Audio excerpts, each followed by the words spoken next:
En febrero de 1993, agentes federales armados atacaron una comunidad religiosa en Waco, Texas. Hay 75 hombres ahora mismo rodeando Monte Carmel.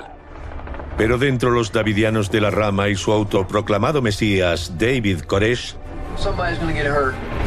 no les tienen miedo. Les dije, van a disparar, se defenderán.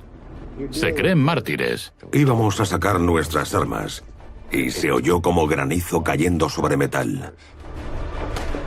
En el sangriento enfrentamiento que sigue, las balas de ambos bandos matan a 6 miembros de la secta y a 4 agentes federales. Después, un punto muerto de 51 días. El asedio más largo de la historia del país, que acaba en desastre. Escuché que alguien arriba gritaba, «Enciende el fuego». 75 miembros, incluidos 25 niños, mueren entre las llamas. Bloodshed, Inquisition, death, murder, killing.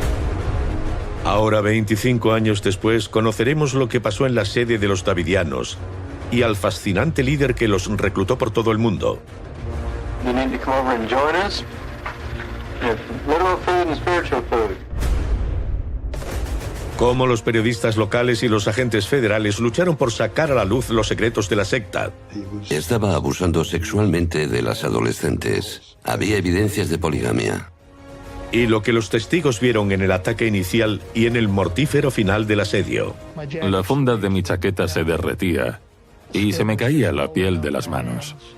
Esta es la historia de una tragedia estadounidense que todavía atormenta a quienes la vivieron. Seguíamos esperando que salieran. Pero nadie salía. Vaya, ¿por qué no salen? Cuando le entregas tu voluntad a alguien así, creas un monstruo. Someone's the son of God.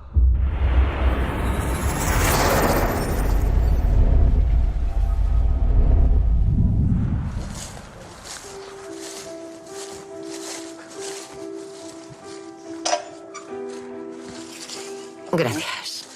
Estará por aquí. Fue en los 90. Estos son 2 de los supervivientes del asedio de Waco. Sheila Martin, de Carolina del Norte, y Clive Doyle, de Australia. Ambos perdieron a familiares y amigos en el fuego. Who is worthy to open this book and to loose the seals thereof? No man. Olvidas sus nombres. Olvidas el tiempo que pasamos todos allí y cómo nos sentábamos juntos en las reuniones. Sheila persuadió a su familia para cruzar medio Estados Unidos y unirse a los davidianos aquí en Texas. Ella fue liberada durante el asedio, pero dejó a sus 4 hijos mayores y a su marido en el complejo. Todos murieron en el fuego. And what God says, God is to bring to pass. That's what prophecy is. Aquí está Douglas Martin, mi marido. Y aquí, Anita. Estaban mis 4 hijos y mi marido. Y la familia que tenía cuando vine a Texas desapareció. Dios sabrá por qué. Tengo que confiar en él. Clive Doyle, viudo y padre de 2 niñas, lleva 50 años siendo un davidiano leal. Llegó a Texas desde Australia en 1966 y es una de las pocas personas que escapó de las llamas.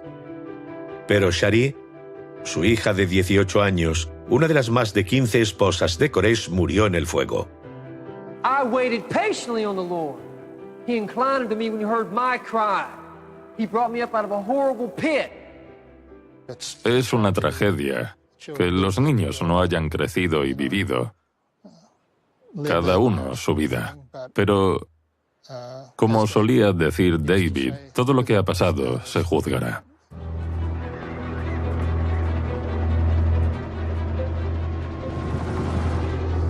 Se acercan cada vez más. Los agentes federales bajan en picado hacia el complejo. Pero no solo a los davidianos les atormentan los recuerdos de aquel asedio. Fue horrible lo de Waco. 51 days to release those children. He chose those children to die. Han pasado 25 años y sigue estando mal.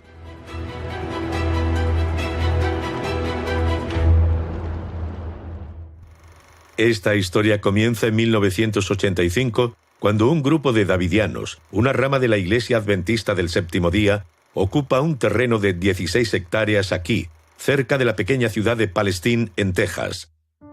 Su líder es un autoproclamado profeta de 25 años, Vernon Howell. When God sends present truth, it's to open up a way of salvation for the righteous, those who know that they're not living up to the past truths.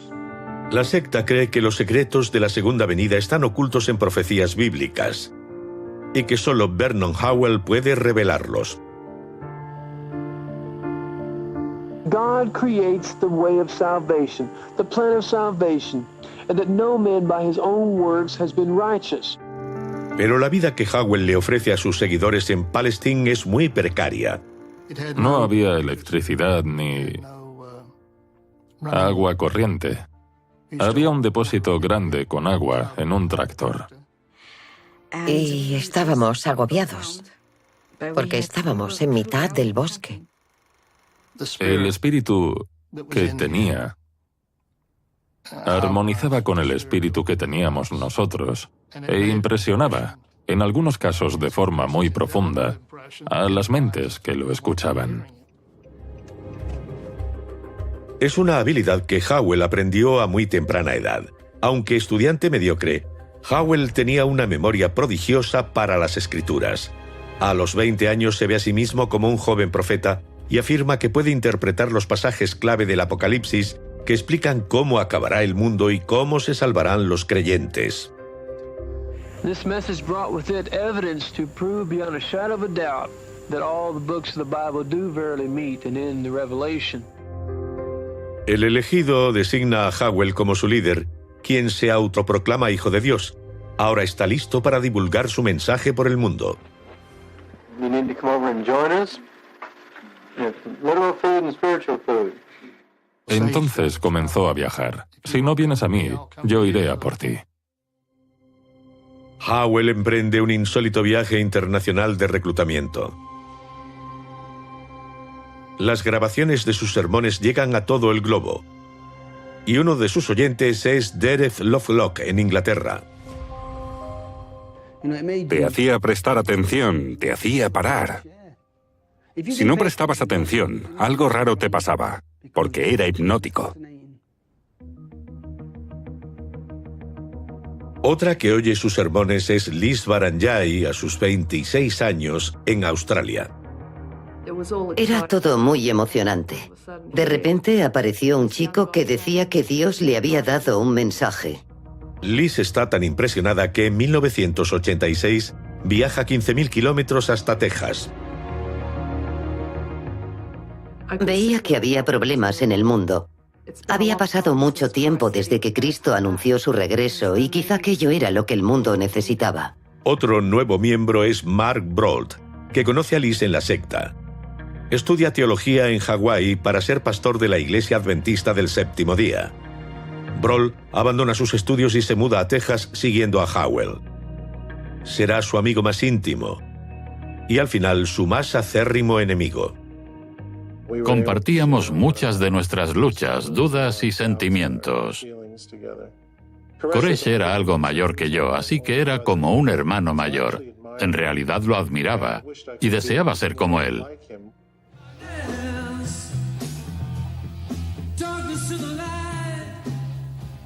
Los dos usan su amor por la música para atraer a la gente hacia el culto davidiano con entusiasmo misionero.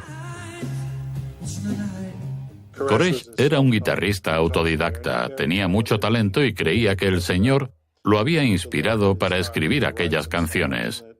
Creía que formaríamos una banda y que eso sería algo importante en nuestro culto.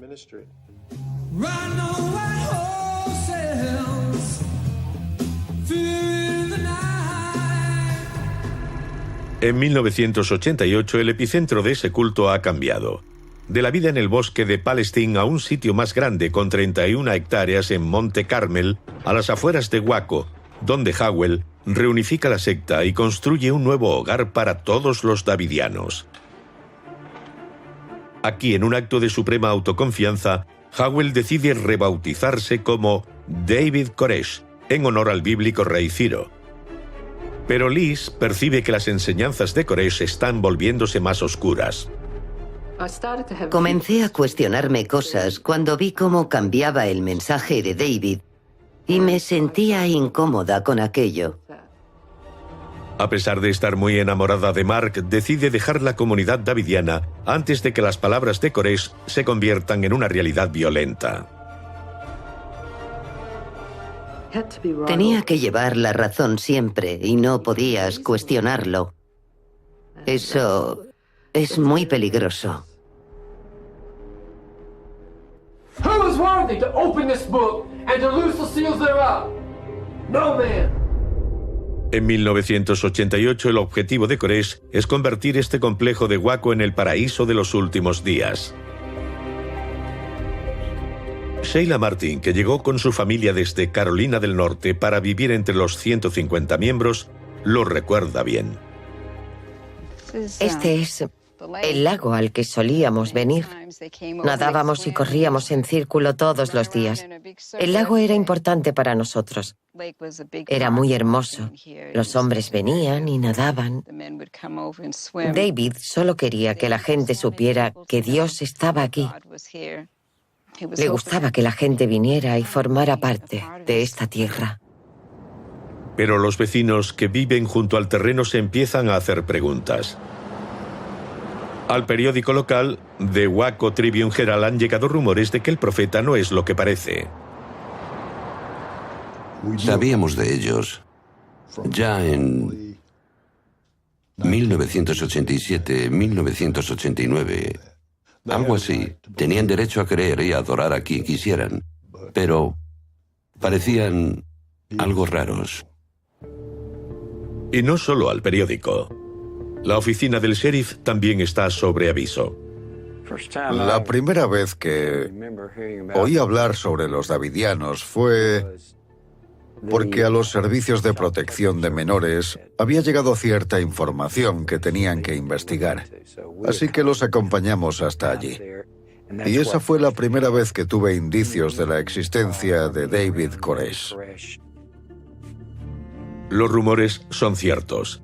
A mediados de los 80, Koresh se casa con la primera de sus muchas novias adolescentes, una niña de 14 años llamada Rachel Jones, la hija de su mano derecha, Perry Jones, cuando la edad legal de consentimiento en Texas son los 17 años.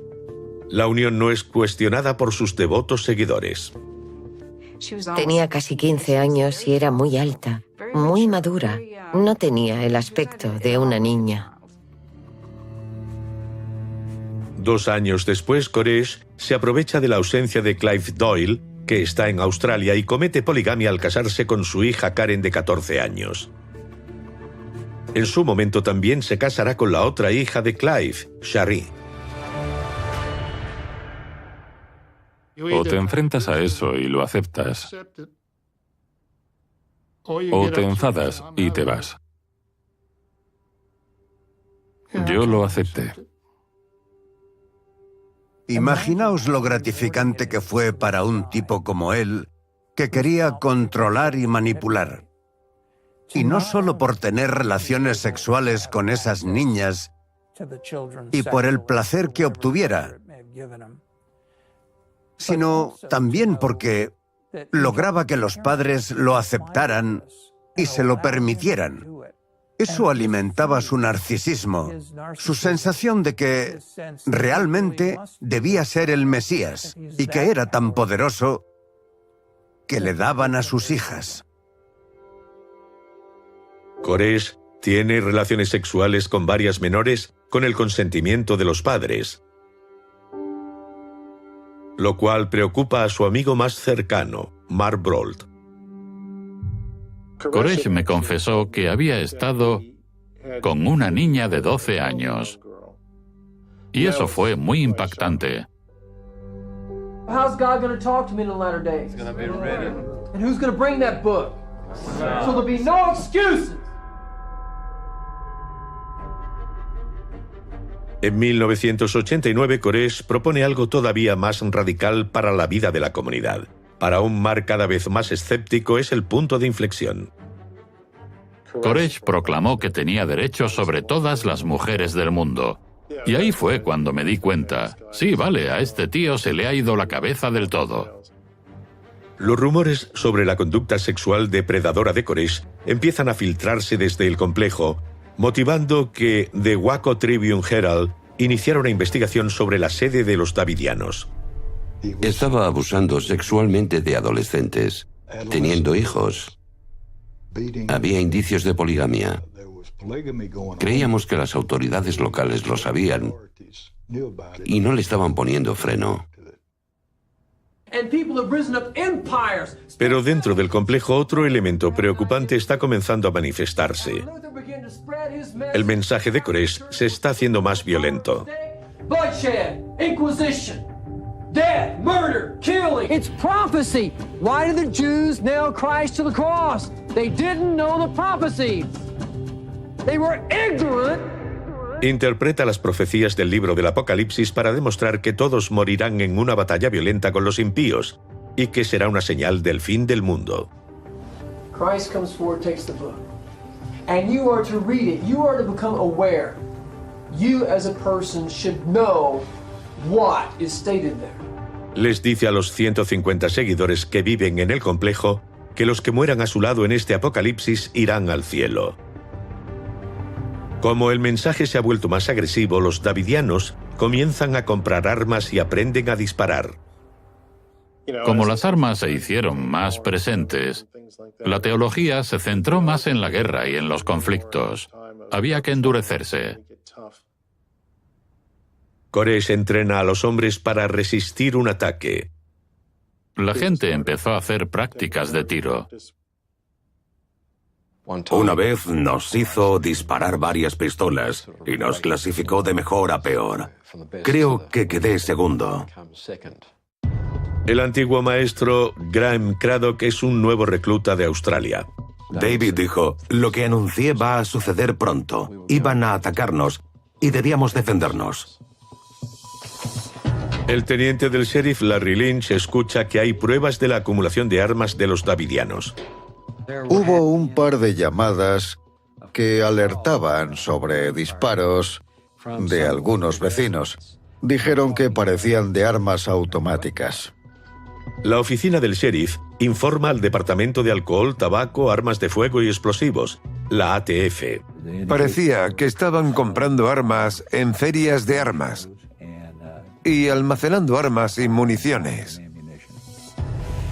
En 1992, la ATF inicia una investigación sobre el delito de tenencia ilícita de armas. Empezamos a vigilar desde una casa vacía al otro lado de la carretera que daba al complejo. La idea era saber si podían comprobar que Koresh salía de las instalaciones o saber si podríamos sacarlo de aquellas instalaciones. Pero no pasan desapercibidos. Uno de los chicos venía de correr cerca de la valla y nos dijo, acabo de ver a 4 hombres metiendo cosas en la casa. Llevaban algo largo, parecían fundas de rifle. Nos vigilaban. Era obvio. Tras 8 meses de operación, la ATF logra infiltrar a un agente en el complejo. El agente Robert Rodríguez se ha infiltrado en la comunidad como un auténtico creyente.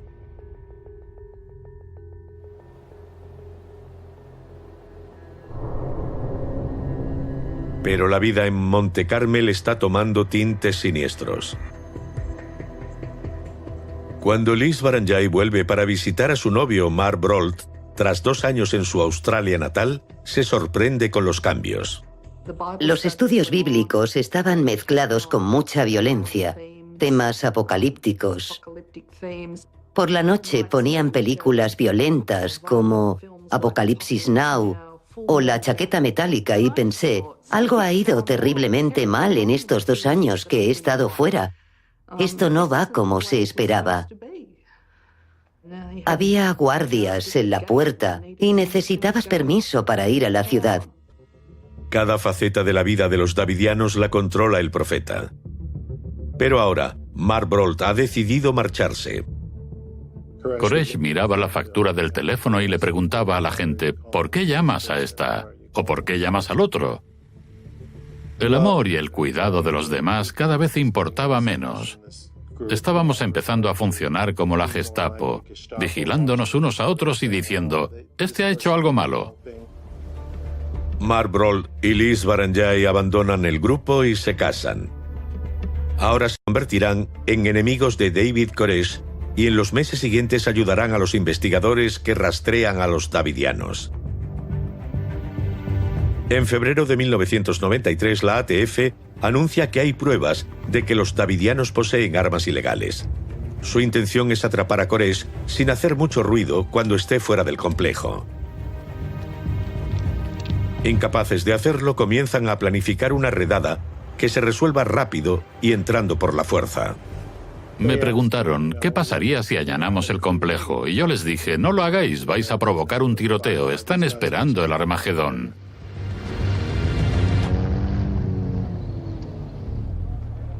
Pero no escuchan la advertencia de Mark y en febrero de 1993, la ATF se prepara para allanar el complejo de Monte Carmel por tenencia ilícita de armas y abuso de menores.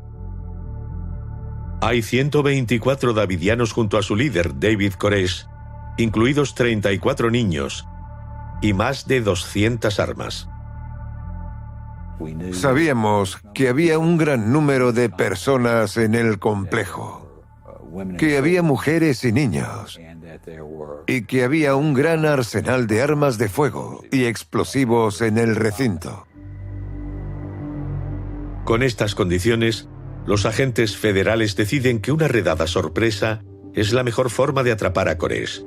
Pero les preocupa que la investigación periodística del Waco Tribune Herald alerte a los davidianos del asalto que planean. El periódico ha ido reuniendo mucho material desde finales de 1992 y también ha estado indagando sobre la operación de vigilancia de la ATF. Habían contactado con el departamento de Houston, no una, sino varias veces, intentando obtener información sobre lo que estaba haciendo la ATF. A la ATF le preocupa que cualquier publicación ponga a los davidianos sobre aviso. Le pedimos al periódico de Waco que no publicara nada, para que no alertaran a los davidianos de que la investigación estaba en curso. Nos reunimos en el periódico con el comandante al mando de la redada. Un periodista le dijo, «Denos una razón que explique por qué nuestro periódico puede estropear lo que están haciendo». Y no respondió nada. Parecía enfadado cuando acabó la reunión. Cuando el periódico publica el primero de sus reportajes, El Mesías Pecador, el 27 de febrero del 93, no menciona la cada vez más próxima operación de la ATF. Pero sí dice que Koresh tiene un arsenal militar de fusiles de asalto, que se jacta de tener relaciones sexuales con menores, que abusa de niños y que tiene al menos 15 esposas. Cuando salió el reportaje, David nos dijo, salid y haced cosas. Pasead, jugad a la pelota, que vean que somos personas normales, que no somos diferentes. Un día después, la mañana del domingo 28 de febrero, la ATF prepara su enérgica entrada en el complejo. El teniente Larry Lynch está allí como apoyo. Cuando llegué, los hombres que iban a entrar, el domingo a las 7 de la mañana, creo que era, los agentes se estaban acabando de preparar, atendiendo a las últimas indicaciones. El ambiente era algo así como, tenemos que estar listos. El éxito de la redada depende del elemento sorpresa. Pero esa sorpresa es lo primero que cae en Waco.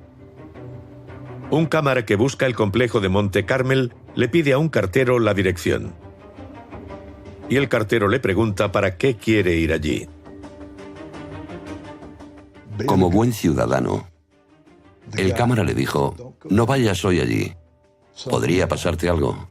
Resulta que el cartero era davidiano. Ese cartero es David Jones, uno de los lugartenientes de Koresh.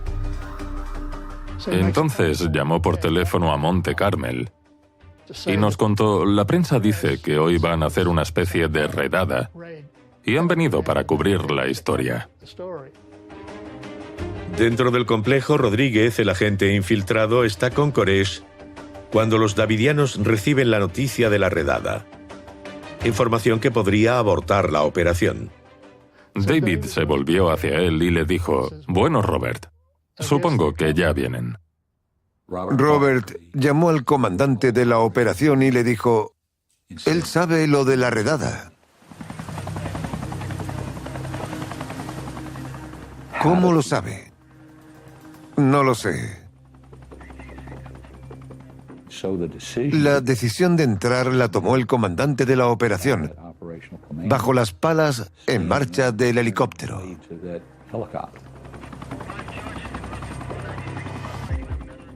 El ímpetu fue nuestro enemigo. Sabiendo que la redada es inminente, Koresh hace una llamada a las armas. Nos dijeron que estábamos a punto de ser atacados y que sacáramos nuestras armas. Yo tenía un AR-15, un fusil de asalto, un fusil de gran potencia. El fotógrafo del Waco Tribune Herald, Rode Idolot, se detiene justo fuera de la valla en busca de la ATF. La ATF venía por la carretera y pensamos: tienen que ser ellos. Paramos. Salimos de los coches y vimos llegar 2 remolques de ganado. Sus fotos son el único registro de los primeros segundos del asalto. Es la primera vez que habla a cámara sobre ello. De repente todo se desencadenó. Los agentes salieron de sus posiciones y empezaron los disparos. Nos metimos en una zanja para escapar. Peter Mastin es el comandante de las fuerzas del segundo camión. Nos detuvimos en la ubicación que nos habían asignado y salimos del remolque. Escuché gritar frente a la puerta principal: agentes federales, tenemos una orden. Y comenzaron los disparos. Hubo un par de disparos, como pop, pop, y luego comenzó, como granizo sobre el metal. En cuanto salieron, comenzaron a disparar, así que nos defendimos. En el fragor de la batalla, cada parte dice que la otra disparó primero. Vi que nuestros hombres se subían al tejado. En unos segundos, la lucha empeora. Y les dispararon a los agentes del tejado. Según lo planificado, 3 agentes de la ATF entran en la sala donde guardan las armas. Bill Buford, Keith Constantino y Glenn Jordan entraron donde guardaban las armas. Se escuchaban una gran cantidad de disparos, porque había un tipo con una AK-47. Otro de los agentes a cargo de Peter Mastin, David Millen, intenta seguirlos. Las ráfagas empiezan a atravesar las paredes. Una parece que lo alcanzó. Se agacha en el tejado. Luego se produce un disparo desde la capilla y da justo enfrente de su cara. Pudo retroceder hasta la escalera y bajar. Sheila Martin está en el segundo piso con su hijo de 10 años, Jamie. Mi hijo pequeño estaba junto a la ventana gritando. Cuando me volví para coger a mi hijo, varios disparos entraron. Las dos partes se preparan para la batalla.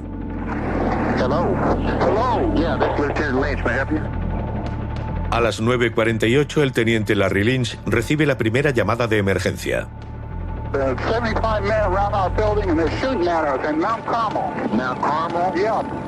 Es el marido de Sheila Martin, Wayne, que será uno de los interlocutores davidianos. Fue Wayne Martin quien llamó para que pararan. Dijo que había mujeres y niños y les estaban disparando. Hello? I hear gunfire. Oh, shit. Hello? If they don't back up, we're gonna have to clean them off. Just remain calm. We're gonna get it worked out, okay? Entonces empezamos a intentar localizar la furgoneta de radio de la ATF, que se suponía que era mi contacto.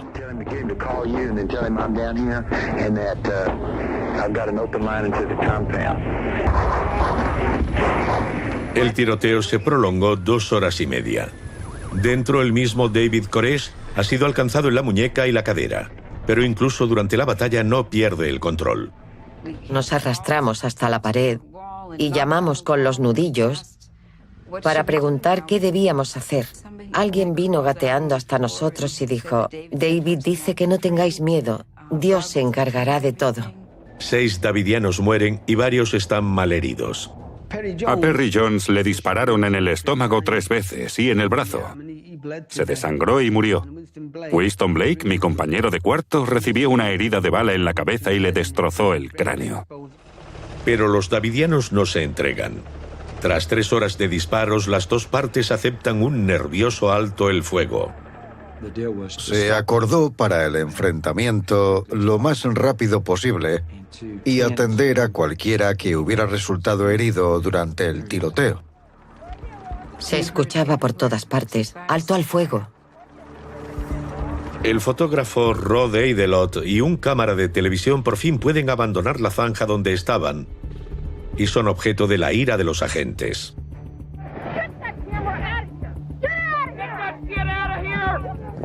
Trataba de mantener las distancias. No sabía qué nos podían hacer. Había muchos heridos. Era espantoso. Los helicópteros iban y venían sacando heridos. Había ambulancias, pero no nos quedamos. Los agentes que han asaltado la sala de armas están entre los 16 heridos de la ATF. 4 agentes han muerto. El ataque ha sido un fracaso. Los agentes de la ATF comenzaron a alejarse. Esa fue la primera vez que los vi. Pensé: Dios mío, había muchísimos. La impresión que tuve fue: madre mía, van a querer vengarse.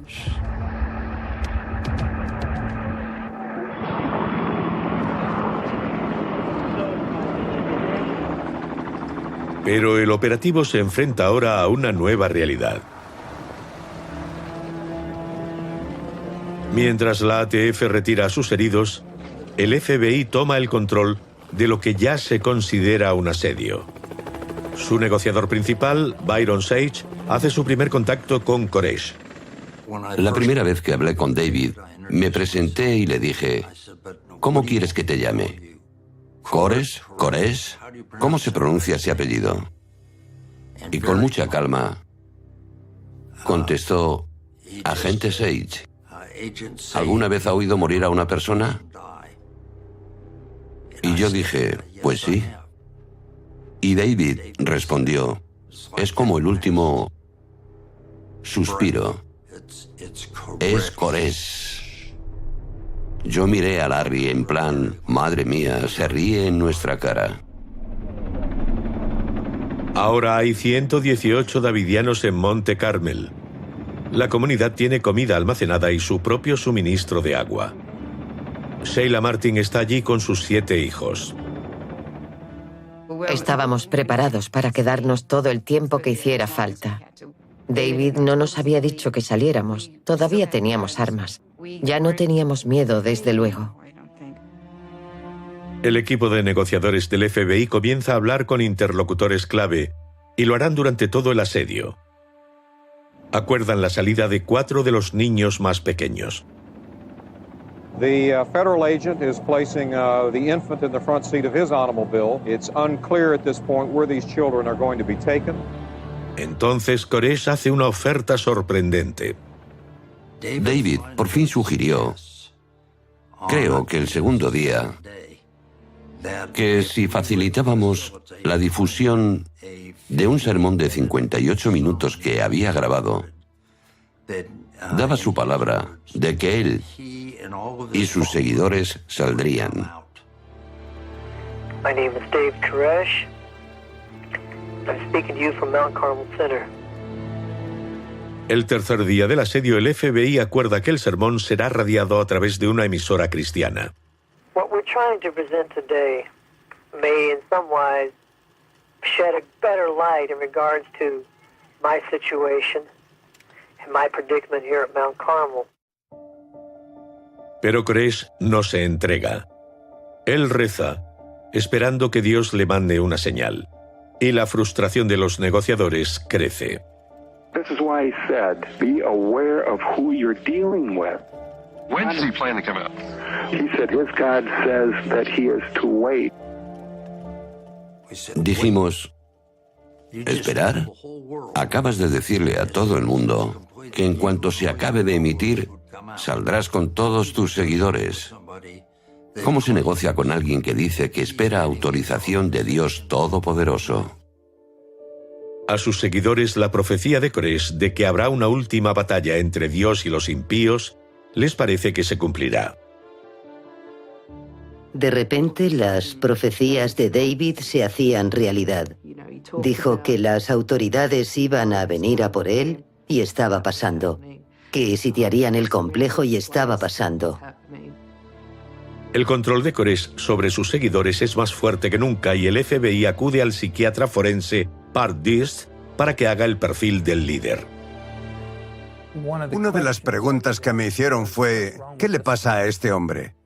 No sabían si David Koresh tenía alguna enfermedad mental o solo era un psicópata manipulador y astuto. Y tuve que decirles que podría ser ambas cosas. So how's God going to talk to me in the latter days? It's going to be written. And who's going to bring that book? So there'll be no excuses. Los reunía y tenían que escuchar sermones que duraban horas. He put also a new song in my heart. Many shall see it and fear and trust in the name of the Lord. Si te quedabas dormido, te daba un puñetazo. Si un niño se portaba mal, iba y le regañaba. Nadie podía ir al baño, porque de eso se trataba, de control. All I care about when I judge men is one thing. Do you want to know the seven seals? Desde el día posterior a la redada, medios nacionales e internacionales llegan a Waco, creando una ciudad satélite a 3 kilómetros del complejo. Koresh es ahora una cara conocida en todo el mundo y trata de sacar ventaja haciendo relaciones públicas. Libera a 17 niños más, entre ellos los 3 más pequeños de Sheila Martin. A los 8 días empieza a grabar a los miembros restantes para que el mundo vea lo felices que son. David dijo que necesitaba que la gente viera quién estaba dentro, qué tipo de gente estaba dentro del edificio. I want to leave when God says go, but no, I don't want to go out there on my own without David. I'm here because I wanted to be here. Muchas personas dijeron que estaban allí por su propia voluntad, no porque David las obligara. Tras más de 2 semanas de pulso, el asedio entra en terreno desconocido. Los negociadores del FBI, liderados por Byron Sage, mantienen encuentros cara a cara en territorio neutral con los davidianos. Pero crece la brecha entre los equipos de negociación y el equipo táctico militar, que aboga por resolverlo con el uso de la fuerza. Empezamos a oír rumores dentro del equipo de negociación de que el equipo táctico estaba expresando abiertamente cierta frustración. El equipo táctico gana. Estábamos en la capilla una noche y todo tembló como si hubiera un terremoto. Y miré afuera. A menos de 1 kilómetro vi un gran convoy. Había camiones enormes con remolques y tanques sobre los remolques. Y pensé, Dios mío. La resistencia de Koresh se hace más fuerte también. I'm the kind of guy that I'll stand in front of a tank, you can run over me, But I'll be biting one of the tracks. No one's going to hurt me or my families. That's American policy here. La facción dura del FBI le plantea ahora un desafío. Primero le cortaron la electricidad y la línea telefónica al complejo. Y 2 semanas después, comenzaron a emitir sonidos a todo volumen y a inundar el complejo con haces luminosos. Nos ponían focos y también chillidos de conejos al ser sacrificados o monjes tibetanos cantando. Nos proyectaban luces por la noche. Son tácticas de guerra contra los civiles. El 22º día, Koresh decide entregar a Sheila Martin y a otras 6 mujeres que serán sus portavoces en el exterior. Pero son arrestadas. Aunque duda, Sheila abandona a su marido y sus 4 hijos mayores dentro, con los davidianos que quedan. David quería que la gente se preparara para salir, para ir a la cárcel, para defender la fe. Yo dudaba y quería quedarme, porque pensaba en los demás y quería vivir esa experiencia con ellos. Día tras día, el asedio se alarga. A los 49 días, la recién nombrada fiscal general, Janet Reno, actuando con el convencimiento de que los niños corren grave peligro, aprueba un asalto final con gas lacrimógeno para poner fin al asedio. Pero David Koresh no está pensando en salir. David se acogió a que aquello era una postura religiosa. Y aunque dijo que éramos perfectos y que Dios nos iba a salvar, no íbamos a quedar sin castigo.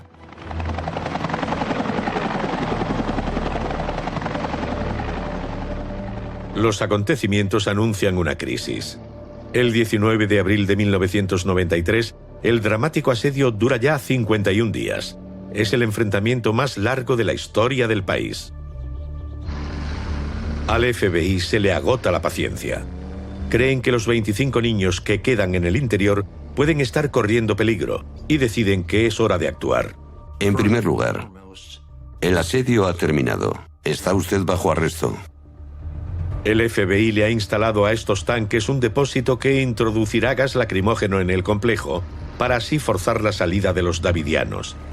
Pero esto no hace más que reforzar su resolución, sellando su destino. Clive Doyle y su hija Shari, una de las muchas mujeres de Koresh, están en el interior cuando introducen el gas. La reacción dentro fue que todos nos lanzamos a por las máscaras antigas. Teníamos algunas, pero no para todos. El gas, si te tocaba, quemaba como el ácido de una batería. Pero tras 3 horas introduciendo gas, nadie sale y la tensión crece.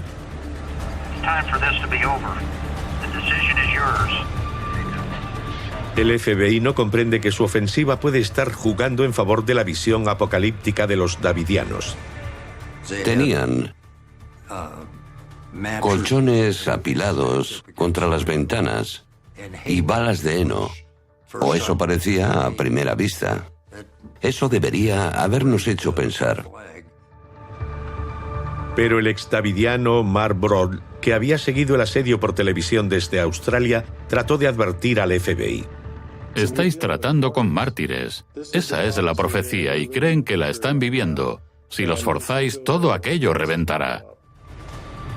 We are prepared to distribute a significant increase in the amount of tear gas into your building right now.